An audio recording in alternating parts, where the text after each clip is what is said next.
Hi சொந்தங்களே, எப்படி இருக்கீங்க? ஸோ இன்றைக்கி என்ன பார்க்க போகிறோம் அப்படின்னு பார்த்தீங்கன்னா, கொஞ்ச நாளாக நியூஸ் மீடியாக்கள் எல்லாம் வந்து ஒரு பயங்கரமான ஹெட்லைன்ஸ் வந்து போயிட்டு இருக்கு. அது என்ன அப்படின்னு பார்த்தீங்கன்னா, இந்தியாவிலேருந்து வர அரிசிக்கு ட்ரம்ப் வந்து டேரிஃப் போட போகிறாரு அப்படிங்கிற மாதிரி பரபரப்பான செய்தியெல்லாம் போயிட்டு இருக்கு. ஸோ இதுக்கு பின்னணி என்ன, இது எதனால் அவர் அப்படி சொன்னார், இது உண்மையாகவே வந்து ரூல் ஆயிடுச்சா இல்லை எப்போ ஆகும் அப்படிங்கிறத பற்றிலாம் ஃபுல்லாக பார்க்கலாம் வாங்க.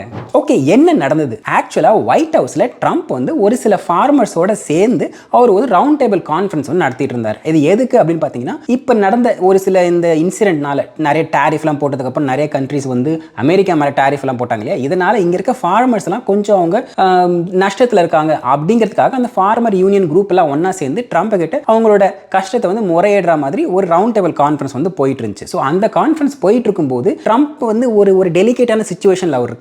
ஏன்னா அவர் கொண்டு வந்த டேரிஃப்னால நாங்களாம் பாதிப்படைஞ்சிட்டோம் அப்படின்னு வந்து ஃபார்மர்ஸ் பேசும்போது அதுக்கு வந்து ஒரு பதில் கொடுக்குற ஒரு சிச்சுவேஷனில் அவர் வந்து இருக்கார். இதுதான் வந்து அந்த மீட்டிங் வந்து டென்ஸாக போயிட்டு இருக்கு. ஸோ இந்த மாதிரி போயிட்டு இருக்கும்போது அந்த கூட்டத்தில் இருந்த ஒரு ஃபார்மர் என்ன சொல்லிட்டாங்கன்னா, இந்த மாதிரி வந்து அரிசியும் இந்த மாதிரி தான் இருக்கு, நிறைய கண்ட்ரிஸ் வந்து அமெரிக்காவுக்குள்ள அரிசியை வந்து டம்ப் பண்ணுறாங்க அப்படிங்கிற மாதிரி அந்த வார்த்தையை வந்து பயன்படுத்திட்டாங்க. அது வந்து ட்ரம்ப்போட அட்டென்ஷன் வந்து கிராப் பண்ணிடுச்சு. உடனே அவர் வந்து டம்ப் பண்ணுறாங்களா, எந்த கண்ட்ரி அந்த மாதிரி பண்ணுது அப்படின்ற மாதிரி கேட்டவொன்னா அவங்க வந்து ஃபஸ்ட்டு இந்தியா, தாய்லாந்து, அதுக்கப்புறம் வந்து ஒரு கண்ட்ரி, அது 3 கண்ட்ரி பேரை வந்து சொல்லிடுறாங்க. ஸோ சொன்னவொன்னே அவர் மற்ற கண்ட்ரியெல்லாம் விட்டார். ட்ரம்ப் வந்து இமீடியட்டாக ரியாக்ட் பண்ணி இந்தியாவா அப்படின்ட்டு பக்கத்தில் வந்து ட்ரெஷரி செக்ரட்டரி இருந்தார். அவரை பார்த்து அவர் என்ன கேள்வி கேட்டார்னா, இந்த மாதிரி பண்ணுறதுக்கு இந்தியாவுக்கு வந்து ரைட்ஸ் இருக்கா, அவங்க வந்து நம்ம இந்தியாவுக்கு வந்து எக்ஸப்ஷன் கொடுத்துருக்குமா ரைஸில் அப்படின்னு கேள்வி கேட்குறாரு. அதுக்கு ட்ரெஷரி செக்ரட்டரி வந்து இல்லை, நம்ம எந்த எக்ஸப்ஷனும் ரைஸுக்கு வந்து கொடுக்கல, ஆனால் ட்ரேட் நெகோசியேஷன்ஸ் இப்போ வந்து போய்கிட்டு இருக்கு அப்படின்னு சொல்கிறாரு. அதுக்கு ட்ரம்ப் வந்து they shouldn't be dumping rice in USA, அப்படி டேரிஃப் இல்லைன்னா டேரிஃப் வந்து போடப்படும் அப்படின்னு ஒரு வார்த்தை சொல்றாரு. ஸோ இந்த லைன் தான் இப்போதைக்கு நியூஸ் மீடியாக்கள் நீங்க பார்த்த ஹெட்லைன்ஸா வந்திருக்கும். சரி, இது ஆக்சுவலா இந்தியாவை டார்கெட் பண்ணி கொண்டு வந்த ஒரு என்ன சொல்றது ஒரு விஷயம் கிடையாது. பேசிக்கிட்டு இருக்கும்போது கூட்டத்தில் என்ன பண்ணிட்டாங்கன்னா வந்து இந்தியாவோட பேரை வந்து பிடிச்சி இழுத்து போட்டாங்க. அதுவும் இல்லாமல் ரைஸ்ன்ற அந்த கமோடிட்டியும் பிடிச்சி இழுத்து போட்டாங்க. அந்த மாதிரி ஆன் த ஃப்ளைல வந்த ஒரு நியூஸ் தானே தவிர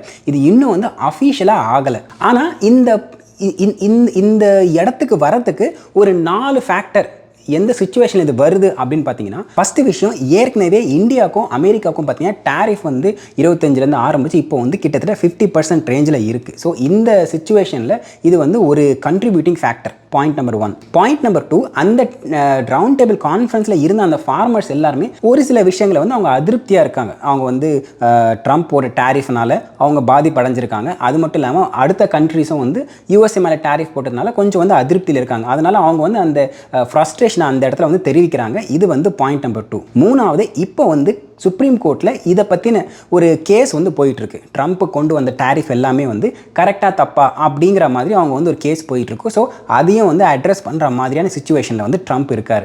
அண்ட் 4வது பார்த்தீங்கன்னா, இப்போதைக்கு இந்தியாவுக்கும் அமெரிக்காவுக்கும் நடுவில் வந்து பேச்சுவார்த்தை போயிட்டுருக்கு. அதாவது டேரிஃப் வந்து எந்த அளவுக்கு வச்சுக்கலாம் அப்படிங்கிற மாதிரி ட்ரேட் நெகோசியேஷன்ஸ் போயிட்டுருக்கு. ஸோ இந்த நேரத்தில் ஒரு ட்ரம்ப் வந்து ஒரு ப்ரெஷர் பண்ணுற டாக்டிக்ஸில் கூட அவர் வந்து இருக்கார். ஒரு ட்ரேட் டீல் ஸ்ட்ரைக் பண்ணணும் அப்படிங்கிற அந்த ஒரு குட்டி ப்ரெஷரில் இருக்கார்.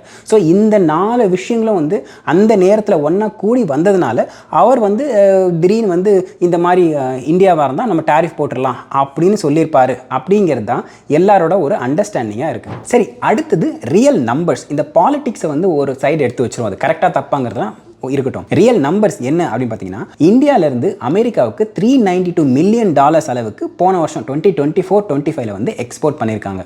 அண்ட் இந்தியாவோட மொத்த எக்ஸ்போர்ட்டை எவ்வளோ வந்து அமெரிக்காவுக்கு வருது அப்படின்னு பார்த்தீங்கன்னா வெறும் 3% தான். இந்தியா வந்து அனுப்புகிற ரைஸில் மொத்தம் 3% தான் யூஎஸ்க்கு வருது. ஸோ இது வந்து ஒரு சிக்னிஃபிகண்ட்டான ஒரு நம்பர் கிடையாது. ஐ மீன், ஒருவேளை சும்மா ஒரு ஹைப்போதெட்டிக்கலாக இதுக்கப்புறம் ரைஸே வரக்கூடாது அப்படின்னு சொல்லிட்டா கூட இந்தியாவுக்கு வந்து ஒரு பெரிய பாதிப்பு கிடையாது. மேபி அந்த செக்டரில் அதை மட்டுமே நம்பி இருக்கிற ஃபார்மர்ஸ் அண்ட் எக்ஸ்போர்ட் பண்ணுற அந்த பிஸ்னஸ்க்கு வேணால் வந்து ஒரு அடியாக இருக்கலாமே தவிர ஹோல் ஆஃப் இந்தியாவுக்குன்னு பார்த்தீங்கன்னா ஒரு பெரிய பாதிப்பாக இருக்காது. ஏன்னா வெறும் 3% தான். ஈஸியாக அவங்க வந்து அடுத்த கண்ட்ரீஸ்க்கு எங்கேயாவது வந்து எக்ஸ்போர்ட் பண்ணலாமா அப்படின்னு பார்க்கறதுக்கு சான்சஸ் நிறைய இருக்குது. ஆனால் அமெரிக்காவுக்கு பார்த்தீங்கன்னா யார் அதிகமாக ரைஸ் சப்ளை பண்ணுறாங்கன்னு பார்த்தீங்கன்னா, நம்பர் 1 வந்து தாய்லாந்து. கிட்டத்தட்ட 50% கிட்ட வந்து அவங்க தான் பண்ணுறாங்க. மீதி 26% தான் அடுத்தது இந்தியா வருது. அண்ட் அதில் கூட அந்த 26% இந்தியாவிலேருந்து வாங்குறாங்க இல்லையா, அதில் 86% அளவுக்கு பாஸ்மதி ரைஸ் தான் வருது, நார்மல் ரைஸ் கூட கிடையாது. ஸோ மீதி அந்த ஒரு 14% தான் வந்து நம்ம சோனா மசூரி ரைஸு, அப்புறம் பொன்னி பாயில் ரைஸ், அது இது இதர இட்லி ரைஸ் எல்லாம் இது சேர்த்து. ஸோ மேக்ஸிமம் வந்து 86% ஆஃப் தி ரைஸ் இந்தியாவிலேருந்து வர ரைஸில் பாஸ்மதி ப்ரீமியம் ரைஸ் தான் இருக்குது. ஸோ இங்கே டம்பிங் அப்படிங்கிறது எப்போ சொல்லலாம் அப்படின்னு பார்த்தீங்கன்னா, டெக்னிக்கலாக இப்போ சே ஃபார் எக்ஸாம்பிள் இந்தியாவில் வந்து ஒரு மட்டமான ரைஸ் இருக்குது, அது வந்து நம்ம யாருக்கு கொடுக்குறதுனே தெரியல அப்படின்னு பார்த்துட்டு பரவாயில்ல யூஎஸ் இருக்குது அங்கே அமிச்சிடலாம் அப்படின்னு இன்டென்ஷனலாக வந்து ஒரு லோ குவாலிட்டி ரைஸ் அமிச்சாதான் அது வந்து டம்பிங் அப்படின்னு டெக்னிக்கலாக கேட்டகரைஸ் ஆகும். ஆனால் டேட்டா அதை சொல்லலை. டேட்டாவை நீங்கள் பார்த்தீங்கன்னா 3% தான் இந்தியாவிலேருந்து ரைஸ் எக்ஸ்போர்ட் பண்ணுறோம். அந்த 3% ரைஸில் கூட 86% வந்து ப்ரீமியம் பாஸ்மதி ரைஸ் தான் இருக்குது. ஸோ அப்படி இருக்கும்போது இது வந்து டம்பிங் அப்படின்ட்டு நீங்கள் எந்த ஒரு டெக்னிக்கல் டேர்ம்லையும் இல்லை ஒரு டேட்டா வச்சு பார்க்கும்போது சொல்ல முடியாது. ஸோ இதுதான் வந்து real situation. Say for example இந்த ரைஸ் வந்து ஏதோ ஒரு பர்சன்டேஜ் கொண்டு வந்துடுறாங்கன்னு வச்சுக்கோங்களேன். சே ஃபார் ஒரு 10% 12% ஏதோ ஒன்று அவங்க கொண்டு வந்துடுறாங்கன்னு வச்சுக்கோங்க. லெட்ஸ் அஸ்யூம் யார் எஃபெக்ட் ஆவாங்க அப்படின்னு பார்த்தீங்கன்னா இந்தியன் எக்ஸ்போர்ட்டர்ஸ், அதுக்கப்புறம் அதுக்கு அண்டர்லைனில் இருக்க ஃபார்மர்ஸ், அவங்க வந்து எஃபெக்ட் ஆவாங்க டேரெக்டாக. அடுத்தது இங்கே வந்து யூஎஸில் இருக்க கன்சியூமர்ஸ், இப்போ இந்தியன் ஸ்டோர்லேருந்து நாங்கள் போயிட்டு வந்து ரைஸ் அங்கே வாங்குவோம், பிரியாணி பண்ணுறதுக்கு பாஸ்மதி ரைஸ் வாங்குவோம். இந்தியன்ஸ் மட்டும் இல்லை, இங்கே நீங்கள் எந்த ஒரு அமெரிக்கன் ஹோட்டல்ஸ்க்கு போனீங்கனாலும் அங்கே வந்து ரைஸ் அப்படின்னு வச்சிருந்தாலே அது பாஸ்மதி ரைஸாக தான் இருக்கும். அவங்க அது எங்கேருந்து வரும்னு பார்த்தீங்கன்னா முக்கால்வாசி இந்தியாவிலேருந்து தான் வரும். ஸோ அந்த இது எல்லாமே வந்து அஃபெக்ட் ஆகும். இந்த 2 கேட்டகரி மக்கள் தான் வந்து இமீடியட்டாக வந்து அஃபெக்ட் ஆவாங்க. ஃபார்மர்ஸ்க்கு இது ஹெல்ப் ஆகும் அப்படின்னு நினச்சி வந்து ட்ரம்ப் இந்த டேரிஃப் போடுறாருன்னு வச்சுக்கோங்களேன். ஒரு இங்கே யூஎஸில் உற்பத்தி ஆகிற ரைஸ் வந்து எந்த அளவுக்கு இருக்குது அப்படின்னு பார்த்தீங்கன்னா, அது வந்து ஃபார்மர்ஸோட மொத்த கமாடிட்டியில் ரைஸ் வந்து ஒரு சின்ன போர்ஷன் தான். இப்போ அதை வந்து கம்ப்ளீட்டாக நீங்கள் பேன் பண்ணால் கூட அந்த மற்ற சாய்பீன் செக்டார் இருக்குது, அதுக்கப்புறம் கார்ன் செக்டார் இருக்குது, இந்த மாதிரி நிறைய செக்டார் இருக்கு இல்லையா, அதில் இருக்கிற அந்த லாஸஸ் வந்து சிக்னிஃபிகண்ட்டாக இருக்குமே தவிர இந்த ரைஸ் வந்து ஒரு பெரிய ஒரு ரிலீஃப் ஆஃப் ஃபார்மர்ஸ்க்கு இருக்காது அப்படிங்கிறது இங்கே இருக்கிறவங்களோட அண்டர்ஸ்டாண்டிங்காக இருக்குது. ட்ரம்ப் இப்படி சொன்னதுக்கு 3 காரணங்கள் இருக்கலாம். ஒன்று வந்து பொலிட்டிக்கல் சிச்சுவேஷன். அவர் அந்த ரூமில் இருக்க ஃபார்மர்ஸ் வந்து அவங்களோட பிஸ்னஸில் பெரிய லாஸ் ஆகிடுச்சு அப்படின்னு அவங்க வந்து முறையிடும் போது அதை வந்து ஒரு தீர்க்கக்கூடிய ஒரு சிச்சுவேஷன்லேருந்து அவர் இருக்கார். அதனால் இந்த மெசேஜ் அந்த ஃபார்மர்ஸுக்கு கொஞ்சம் ரிலீவ் கொடுக்கும் அப்படிங்கிற அந்த பொலிட்டிக்கல் சிச்சுவேஷனில் அவர் இருக்கார். நம்பர் 1. ரெண்டாவது, இந்த நேரத்தில் இந்தியாவுக்கும் அமெரிக்காவுக்கும் இந்த ட்ரேட் நெகோசியேஷன் போயிட்டுருக்கு. இந்த நேரத்தில் வந்து ஒரு விஷயங்கள் அவர் வந்து நாங்கள் டஃப்பாக இருக்கோம் நம்ம சைட்லேருந்து அப்படிங்கிற மாதிரி வந்து ஒரு ஸ்டான்ஸை காமிக்கணும் அப்படிங்கிறதுக்காக கூட இது வந்து இருக்கலாம். அண்ட் 3வது மெசேஜிங். எப்படின்னா, இங்கே இருக்க ஃபார்மர்ஸுக்கு ஏதாவது ஒரு பிரச்சனை வந்தால் நான் உடனே வந்து உங்களுக்கு என்ன ரிலீவ் வரணுமோ, உங்களுக்கு என்ன வந்து பண்ணணுமோ அதை வந்து நான் பண்ணுவேன் அப்படின்னு ஒரு மெசேஜிங் கொடுக்கறதுக்காக கூட இது வந்து இருக்கலாம். ஸோ இந்த 3 ரீசனாக இருக்கலாம் அப்படிங்கிறது இங்கே இருக்கிறவங்களோட அண்டர்ஸ்டாண்டிங்காக இருக்குது. ஸோ ஃபைனலாக என்ன தான் சொல்ல வரீங்க அப்படின்னு பார்த்தீங்கன்னா, ஆக்சுவலாக இந்தியா வந்து அமெரிக்காவில் ரைஸ்லாம் வந்து டம்ப் பண்ணல. அவங்க அனுப்புறது எல்லாமே வந்து குவாலிட்டியான ரைஸ் தான். நம்பர் 1. ரெண்டாவது, இப்போ வந்து ட்ரேட் நெகோசியேஷன்ஸ் போயிட்டு இருக்கிறதுனால ஒரு மெசேஜ் அனுப்பணும் அப்படிங்கிறதுக்காக கூட ட்ரம்ப் வந்து இது சொல்லியிருக்கலாம். ஏற்கனவே இந்தியாவுக்கும் அமெரிக்காவுக்கும் அந்த டேரிஃப் பர்சன்டேஜ் பார்த்தீங்கன்னா 50% தான் இருக்குது. இதுக்கு மேலே அது இன்க்ரீஸ் பண்ணுறதுல எந்த அளவுக்கு வந்து ரியல் அவுட்கம் கொடுக்கும் அப்படின்றது தெரியல.